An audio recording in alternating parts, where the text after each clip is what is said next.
Hello students, today we are going to read chapter 3 Eswaran the storyteller written by R.K. Lakshman. आज जो हम chapter पढ़ने वाले हैं उसका टाइटल है ईश्वरन द स्टोरी टेलर। इसे R.K. लक्ष्मण ने लिखा है। स्टोरी टेलर ऐसा कोई व्यक्ति जो हमें कहानी सुनाता है, हमारे सामने जो कोई कहानी कहता है। Before starting this chapter I give you a short introduction of this chapter. Story telling is an art. Ishwaran Mahendra's cook was a superb narrator. It was his style and manner of narrating an incident or a story that made it look so real and interesting. Story कहना क्या होती है? एक art होती है। ईश्वरन एक महेंद्र का एक नौकर है। वो इस तरह का सर्वेंट है जो घर का सारा काम करता है, खाना बनाता है और भी तरह तरह के काम महेंद्र का वो करता है। वो काफ़ी ज़्यादा एक अच्छा सा कहानी सुनाने वाला व्यक्ति भी है। उसकी स्टाइल और कहानी कहने का तरीका या किसी भी इंसिडेंट को सुनाने का उसका तरीका इतना अच्छा है कि वो उसे काफ़ी ज़्यादा रियल बना देता है और उसकी स्टोरीज जो वो सुनाता है वो काफ़ी ज़्यादा इंटरेस्टिंग होती है। So, to know the stories which he narrate, read this lesson in detail. One night Mahendra woke up from his sleep and saw a dark cloudy form. He broke out into a cold sweat. Was it a ghost? Cloudy means not clear. धुंधली सी जो सही से दिखाई नहीं दे रही थी। Form means shape. एक रात महेंद्र नींद से जागा तो उसने धुंधली सी फॉर्म देखी या ऐसी कोई आकृति देखी जो काफी ज्यादा धुंधली थी। उसे देखकर उसे ठंडा पसीना आ गया। क्या वह कोई घोस्ट था? The story was narrated to Ganesh by a young man, Mahendra by name. यह स्टोरी गणेश को महेंद्र नाम के एक यंग मैन ने सुनाई थी। He was a junior supervisor in a firm which offered on hire supervisor at various types of construction sites, factories, bridges, dams and so on. Junior supervisor means कनिष्ठ निरीक्षक। महेंद्र एक कंपनी में junior supervisor था यानी कनिष्ठ निरीक्षक था। वह कंपनी विभिन्न प्रकार के कंस्ट्रक्शन साइट जो होती थी वहां पर अपने सुपरवाइजर को भाड़े की सुविधा पर उपलब्ध कराती थी। वो कौन कौन सी कंस्ट्रक्शन साइट्स हो सकती थी? जैसे कोई फैक्ट्रीज हो, ब्रिजेज हो, डैम्स हो। Adra's job was to keep an eye on the activities at the work site. Mahindra का काम ये होता था कि जो कंस्ट्रक्शन साइट होती थी उस पे जो एक्टिविटीज हो रही होती उस पे नजर रखना। He had to keep moving from place to place every now and then as ordered by his head office. उसे अपने हेड ऑफिस के ऑर्डर के अकॉर्डिंगली एक स्थान से दूसरे स्थान पे घूमते रहना पड़ता था। From a coal mining area to a railway bridge construction site, from there after a few months to a chemical plant which was coming up somewhere. Coal mining means कोयले की खान। कोयले की खान के क्षेत्र से किसी रेलवे के पुल के कंस्ट्रक्शन साइट तक, वहां से कुछ महीने बाद किसी केमिकल प्लांट तक आदि। He was a bachelor. Bachelor means unmarried. वह एक अनमेरिड था यानी उसकी शादी नहीं हुई थी। His needs were simple and he was able to adjust himself to all kinds of odd conditions, whether it was an ill-equipped circuit house or a makeshift canvas tent in the middle of a stone quarry. Needs means होता है आवश्यकताएं। उसके बाद हमने यह meaning देखा था ill-equipped means होता है अनफर्निश्ड, जिसे हम बोल सकते हैं साधन रहित। मेक शिफ्ट मीन्स होता है टेम्पररी अरेंजमेंट यानी काम चलाऊ कोई जगह वहां पे बना लेना। क्वायरी मीन्स होता है खदान। उसकी आवश्यकताएं साधारण सी थी और वह हर प्रकार की जो सिचुएशन होती थी उसमें अपने आप को ढाल लेता था। चाहे कोई घटिया सा कोई विश्राम गृह या कोई गेस्ट हाउस वगैरह हो या पत्थरों की खदान के बीच कोई काम चलाऊ सा कोई टेंट बना करके उसको रख दिया जाए, वो वहां पर एडजस्ट कर लेता था। But one asset he had was his cook Eswaran. Asset mean बहुत उपयोगी। उसका जो रसोइया था या उसका जो कुक था जिसका नाम ईश्वरन था वो काफी ज्यादा काम का उसके लिए व्यक्ति था। The cook was quite attached to Mahendra and followed him unplanningly wherever he was posted. Eswaran को महेंद्र से बड़ा ही लगाव था। जहां कहीं पे भी महेंद्र की पोस्टिंग होती थी वो उसके साथ खुशी खुशी चला जाता था। He cooked for Mahendra, washed his clothes and chatted away with his master at night. वह महेंद्र के लिए खाना पकाता था, उसके कपड़े धोता था और रात को उसके साथ बातें करता था। He could weave out endless stories and anecdotes on varied subjects. Weave out means होता है गढ़ना या क्रिएट करना। Anecdotes means होता है स्मॉल स्टोरीज। स्मॉल स्टोरीज मतलब छोटी छोटी कहानियां, कोई किस्से, इस तरह के कहानियों को हम एनेक्डोट्स कहते हैं। वह यहाँ पे ईश्वरन के लिए आया है। वह क्या करता था? अनगिनत कहानियां, किस्से क्रिएट कर लेता था। Eswaran also had an amazing capacity to produce vegetables and cooking ingredients seemingly out of nowhere in the middle of a desolate landscape with no shops visible for meals around. Capacity means ability, योग्यता. Ingredients means components, सामग्री.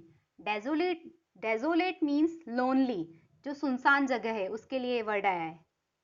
ईश्वरन में एक ऐसी ability थी, ऐसा एक गुण था कि वो जहाँ पे कोई भी नहीं रहता था, निर्जन स्थानों पर जहाँ पे कोई दुकान दिखाई नहीं देती थी, वहां पर सब्जियां व खाना पकाने की अन्य सारी वस्तुओं को न जाने कहां से वो प्रोड्यूस कर लेता था, जाने कहां से उन्हें वो पैदा कर देता था।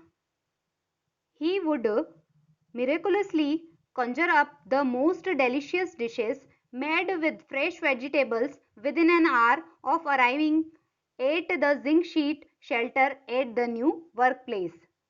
Miraculously means होता है like a magic, एक चमत्कार के रूप में। conjure up means create magically, जादू से उत्पन्न कर देना, पैदा कर देना। delicious means tasty. वहां पर जो जिस जगह वो रहते थे, जिंक टिन का शेल्टर जो था, उसके नीचे जो नई जगह पर वो आए थे, वहां पर कुछ ही घंटों में ताजी सब्जियों से स्वादिष्ट भोजन जादू की तरह तैयार कर देता था। Mahendra would be up early in the morning and leave for work after breakfast, carrying some prepared food with him. Mahendra सुबह उठ करके नाश्ता करता और अपने काम पे चले जाता। वह अपने साथ में कुछ भोजन भी ले जाता था। Meanwhile, Ishwaran would tidy up the shed, wash their clothes, and have a leisurely bath, pouring several buckets of water over his head, muttering a prayer all the while. पीछे से यानी महेंद्र के जाने के बाद ईश्वरन क्या करता था? शेड की सफाई करता था, कपड़े धोता था और फिर बहुत ही ज्यादा लेजरली मीन्स होता है इन अ रिलैक्स मैनर, आराम से वो बिना किसी टेंशन के वो कई सारी बाल्टियों पानी को अपने ऊपर डाल करके नहाता था। Muttering a prayer all the while, और जब वो नहाता था उस टाइम पे मटरिंग करता था। मटरिंग मीन्स मरमरिंग, यानी धीरे धीरे कोई प्रेयर गाता जाता था। It would be lunch time by दिन, इसके बाद क्या होता था? लंच का टाइम हो जाता था, दोपहर के खाने का समय हो जाता था। After eating he would read for a while before dozing off. Dozing off means होता है to go for light sleep, यानी थोड़ी सी नींद ले लेना, झपकी ले लेना। खाना खाकर सोने से पहले वह कुछ देर पढ़ता था। The book was usually some popular Tamil thriller running to hundreds of pages. Usually वो बुक कैसी होती थी? कोई पॉपुलर तमिल की कोई बुक होती थी जो काफी ज्यादा थ्रिलिंग होती थी, जिसके अंदर काफी ज्यादा रोमांचित कर देने वाली घटनाएं होती थी। हंड्रेड्स ऑफ पेजेस उस बुक के अंदर होते थे। It's imaginative description and narrative flourishes would hold Eswaran in thrall. hold Eswaran in thrall means होता है to enslave, यानी दास बनाना। वो जो स्टोरी बुक्स वो पढ़ता होता था उसके अंदर जो इमेजिनेटिव डिस्क्रिप्शन होते थे वो ईश्वरन के मन पे छा जाते थे। ईश्वरन उनका दास हो जाता था उन स्टोरी का। His own descriptions were greatly influenced by the Tamil authors that he read. उसके खुद के वर्णन भी उन तमिल राइटर्स से प्रभावित होते थे जिनकी बुक्स या जिनकी किताबें वो पढ़ा करता था। When he was narrating even the smallest of incidents, he would try to work in suspense and a surprise ending into the account. जब वह कोई सिंपल सा इंसिडेंट का भी वो वर्णन करता था तो उसमें भी सस्पेंस और सरप्राइज एंड में पैदा करने की कोशिश करता था. फॉर एग्जाम्पल कैसे वो सस्पेंस क्रिएट करता था? Instead of saying that he had come across N uprooted tree on the highway. For example अगर उसको ये बताना है कि सड़क पे कोई अपरूटेड ट्री उसने देखा या कोई पेड़ ऐसा देखा जो कि उखड़ा हुआ पड़ा हुआ था, he would say with eyebrows suitably arched and hands held out in a dramatic gesture. तो वो क्या करता था? अपनी आईब्रोज को ऊपर चढ़ा करके अपने हाथों को ड्रामेटिक वे में हिला करके ऐसे बोलेगा, The road was deserted and I was all alone. Deserted means सुनसान, एकदम लोनली. सड़क सुनसान थी और मैं बिल्कुल अकेला. Suddenly I spotted something that looked like an enormous bushy beast lying sprawled across the road. Spotted means saw यानी देखा. Enormous means काफी ज्यादा बड़ा.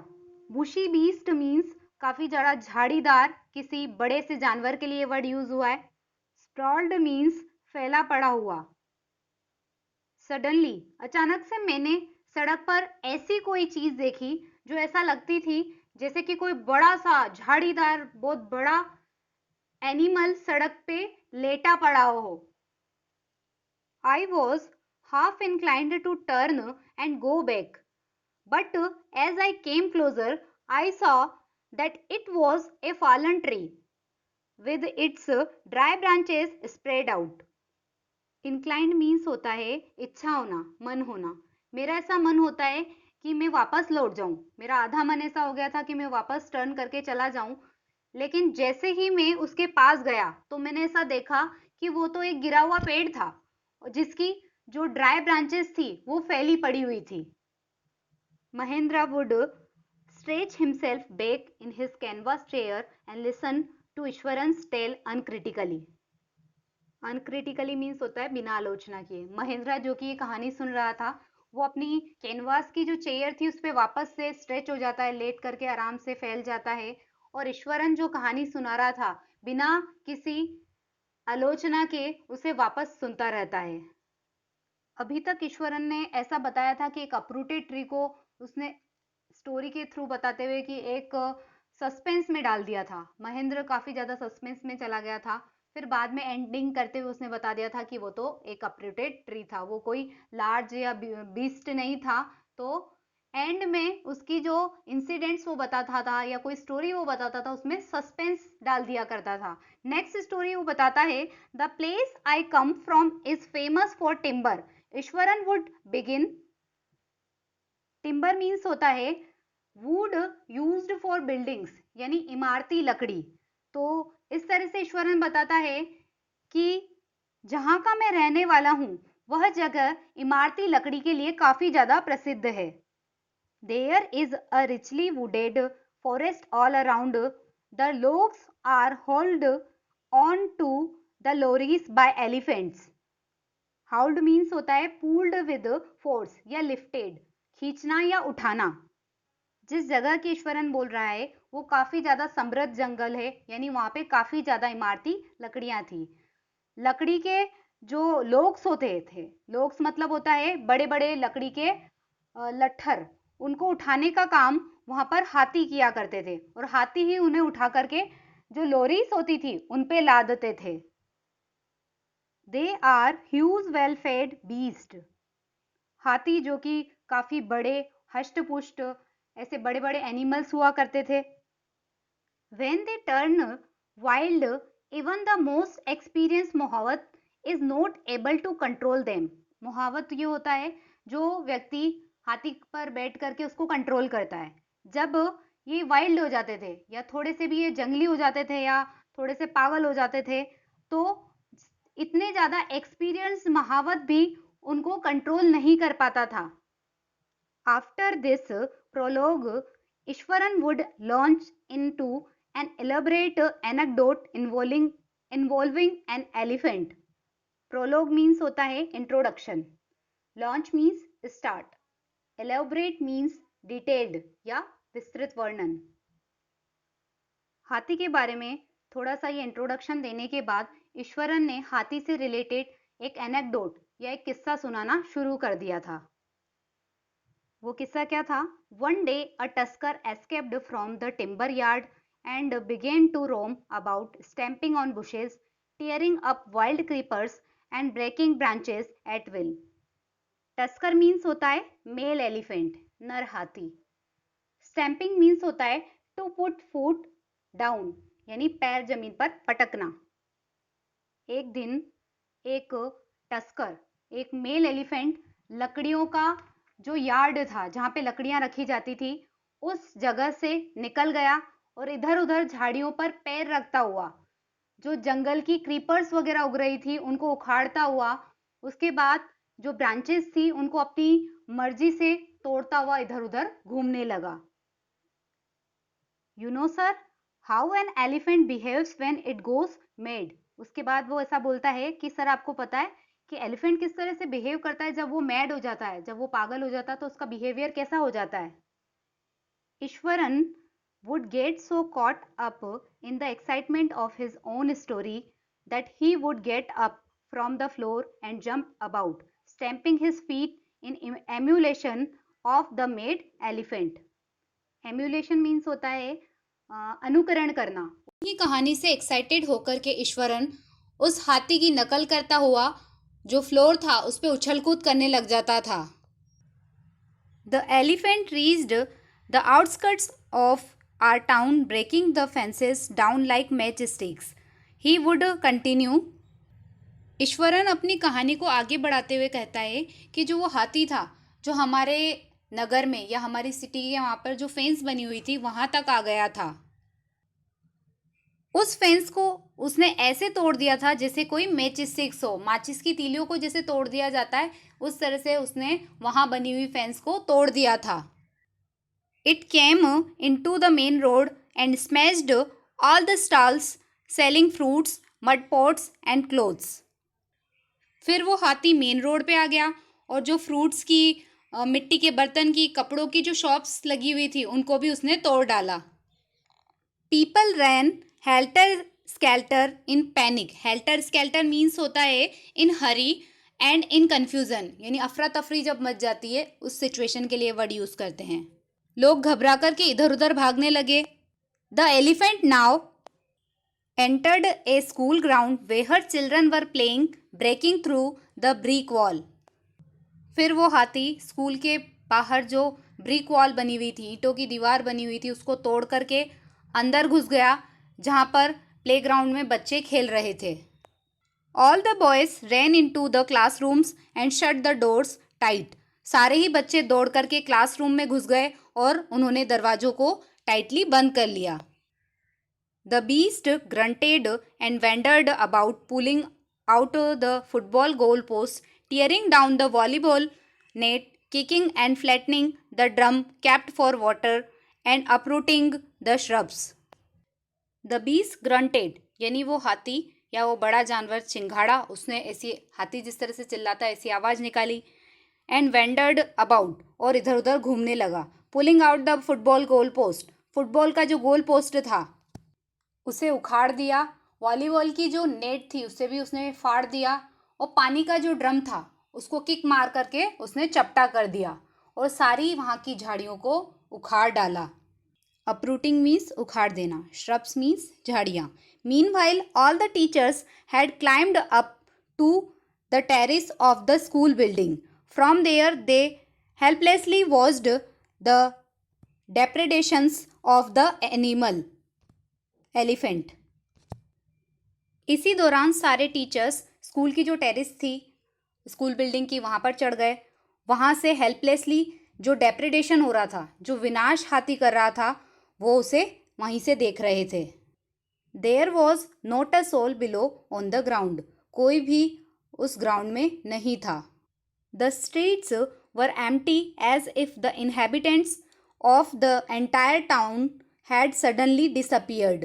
गलियां इस तरह से खाली पड़ी थी जैसे वहाँ पे रहने वाले लोग, inhabitants, वहाँ पे रहने वाले लोग पूरी तरह से गायब हो गए हों, यानी गली के सभी लोग अचानक से हाथी के डर से गायब हो गए थे। आगे हाथी ने क्या किया, we will read in part second of this chapter. Thank you.